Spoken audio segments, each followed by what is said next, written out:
अगले 25 दिनों के दौरान 3 हीट वेव आने का खतरा। एनडीएमए के मुताबिक पहले हीट वेव का खतरा सिंध में उमरकोट, थरपारकर, टंडो-अलायार, मठियारी, सांगड़, जबकि पंजाब में भावलपुर और रहीम यार खान में है।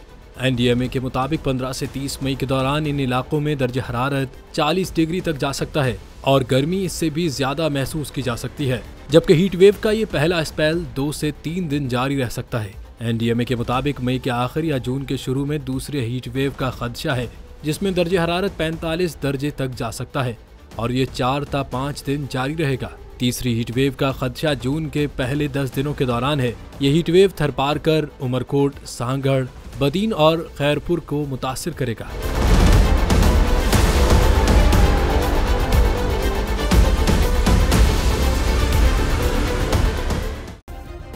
सब्सक्राइब करें और बेल दबाएं ताकि कोई खबर रह न जाए।